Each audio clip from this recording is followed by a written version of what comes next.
নমস্কার। আজ থেকে ৩০ বছরেরও আগে শ্যামা দাস সন্ন্যাসী, তার গুরুদেব ছিলেন নেতাজির পরিচিত অসীমানন্দ সরস্বতী। তার আত্মজীবনীতে শ্যামা দাস লিখেছিলেন যে নেতাজি রিসার্চ ব্যুরোর কর্ণধার শিশির বসুর সঙ্গে একটি টিম 1978 সালে সিঙ্গাপুর, কুয়ালালামপুর, পেনাং গিয়েছিলেন এবং সেখানে নেতাজির আদর্শ প্রচারের জন্য তারা ভাবনা চিন্তা করেছিলেন। এবং সেই সময় তিনি লিখছেন যে নেতাজি রিসার্চ ব্যুরো খুব সরকারের দুরানি ছিল এবং আর্থিক অবস্থা ভালো ছিল না। সম্প্রতি বাড়ি মেরামত ও আমূল সংস্কার করতে কিছু টাকা তারা পেয়েছিলেন, রাজনৈতিক অনুকম্পা পেয়েছিলেন। এবং এটা 1978 সালের কথা। এবং তার সঙ্গী খুলনা, ঢাকা ইত্যাদি জায়গায় তারা গেছিলেন এবং ওই শ্যামা দাসকে 10,000 টাকার টিকিট কাটতে হয়েছিল, কিন্তু নেতাজি রিসার্চ ব্যুরোর থেকে টাকা নেননি।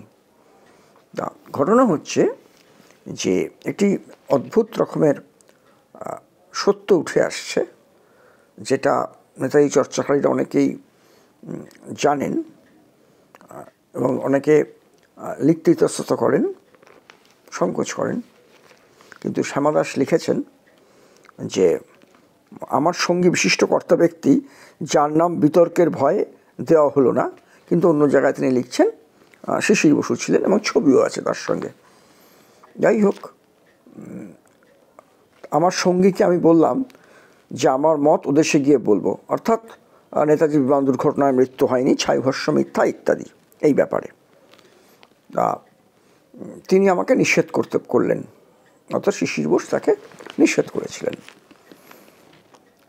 একদিন সন্ধ্যার সময় তিনি কেবিনে বসে মদ্যপান করছিলেন, নেশাটা বেশ জমেছিল। আমার দিকে চেয়ে বললেন, আমার দিকে মানে সন্ন্যাসী শ্যামা দাসের দিকে চেয়ে বললেন, কোট আনকোট করছি, জানেন আমরা কেন নেতাজির মৃত্যু ও বিএটিএকে মেনে নিয়েছি? নইলে সেন্টার আমাদের টাকা দিত না, আনকোট। অর্থাৎ এই সময় ইন্দিরা সরকারের থেকে নেতাজি রিসার্চ ব্যুরো প্রচুর টাকা পেয়েছিল। এই কথার কোনো উত্তর সেদিন আমি খুঁজে পাইনি। শুধু মনে হলো যিনি কোনোদিন আদর্শের সঙ্গে কম্প্রোমাইজ করেননি, তার আদর্শের ধ্বজা বহন করতে গিয়ে আমরা প্রথমেই সামান্য অর্থের জন্য বা রাজনৈতিক সুবিধা লাভের জন্য আদর্শচ্যুত হলাম। পরে একদিন আরেকজন কর্তা ব্যক্তি মিটিংয়ে আমাদের বললেন, অর্থাৎ শ্যামা দাসদের বললেন, জানেন আমরা কেন নেতাজির বিবাহ ইত্যাদি মেনে নিয়েছি? নইলে any Bose would come and claim the rights of books of Netaji, অর্থাৎ নেতাজি রাইটিংসের কপিরাইটের দাবিদার হতে পারে। নেতাজির তথাকথিত স্ত্রীর কাছ থেকে সব লিখে নেওয়া হয়েছিল। আদর্শের এই অপমূল্যায়ন দেখে ধীরে ধীরে এদের সঙ্গ আমি ছেড়ে দিই। অর্থাৎ শ্যামা দাস নেতাজি রিসার্চ ব্যুরোর সঙ্গ ছেড়ে দিয়েছিলেন। এখানে স্পষ্ট আমরা দেখতে পাই নেতাজি কালেক্টেড ওয়ার্কস, যেখানে কিন্তু পরবর্তী খণ্ডগুলিতে আমরা দেখব যে এমিলি সেঙ্কেল, সোকল্ড ওয়াইফ এবং সোকল্ড ডটার অ্যানিটা প্যাফের কাছে নেতাজি রিসার্চ ব্যুরোর রচনাবলীর যে দুই সম্পাদক শিশির বসু এবং তার পুত্র অ্যাকনলেজ করছেন, কৃতজ্ঞতা স্বীকার করছেন। এখন এটি সম্পূর্ণভাবে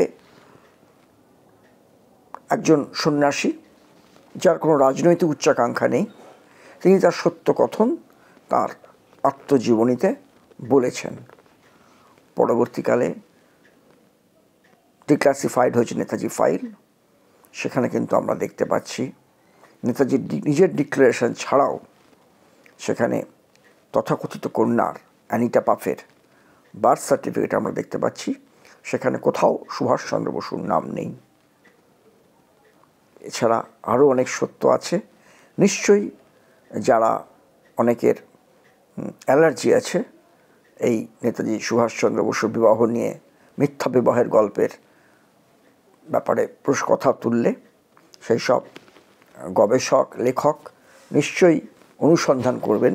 এগুলোকে ঠিক হেয়ার্স এভিডেন্স বলা যায় না, এগুলোও কিন্তু ইতিহাস গবেষণার প্রামাণ্য সাক্ষ্য।